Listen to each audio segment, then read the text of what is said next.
Kým ostatné týmy hokejbalovej extraligy minulý týždeň oddychovali, popradskí Piráti dohrávali zápas s Pruským.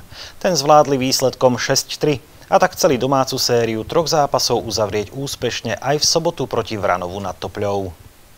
Popradskí hokejbalisti sa v ostatných dueloch rozstrieľali a vynieslo im to druhú priečku v tabuľke. Tu si chceli udržať aj v poslednom domácom zápase jesene proti Vranovu nad Topľou v sobotu. Prvého gólu sa Piráti dočkali v 7. minúte, keď sa po chybe hostí ocitol sám pred brankárom Libor Teplický a urobil to bezchybne. V druhej časti to bolo nervóznejšie, ale upokojili to domáci v 23. minúte po parádnej akcii. Reľovský našiel efektne Eduarda Jozefa Pitoňáka a bolo 2-0. A už sa to rozbehlo. O minútu neskôr pridal tretí gól Matúš Lipták a boli sme na koni. Vranovčania horeli vzadu aj v 27. minúte a to využil Matúš Griger, ktorý mal pred sebou otvorený priestor. V 29.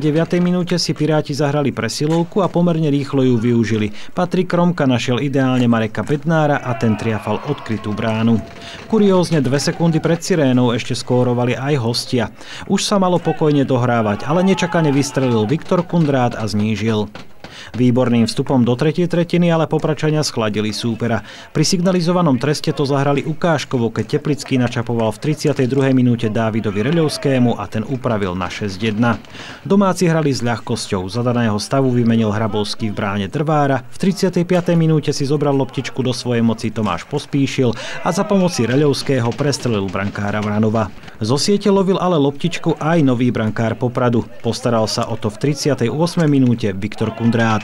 Na pohode Pirátov to ale neubralo. V 43. minúte sa presadil Jaroslav Miškovič a uzavrel skóre. Poprad zdolal Vranov 8-2. Predvádzame skvelé výkony, sme vo forme, dávame veľa gólov a aj čo sa týka dozadu hráme celkom fajn.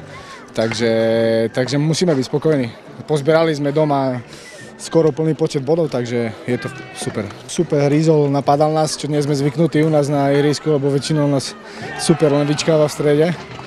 Tak nám robili zo začiatku trošku problémy, ale dali sme jeden, druhý gól a už potom sa to rozsypalo. Chlapci sú vynikajúci, bavia sa tým hokejbalom, ale niekedy to až veľa. Aj potom sa nesústredia niektoré veci, napríklad byť prvý gól, hej, teraz dneska, takže musia sa sústrediť celých 45 minút na zápas. My sme mali cieľ už pred 3 domácimi zápasmi, že sme chceli odohrať vlastne, alebo vyhrať všetky 3 zápasy za plný počet bodov, čo sa nám podarilo, takže super, sme rádi, máme 9 body. Celkom je dobré skóre, takže sme na 2. mieste, takže potvrdilo sa to. Popračania dohrajú extraligovú jeseň na ihriskách súperov. Pocestujú do Bratislavy za tímom LG i do Ružinova. November ukončia zápasom v Košiciach proti HBC.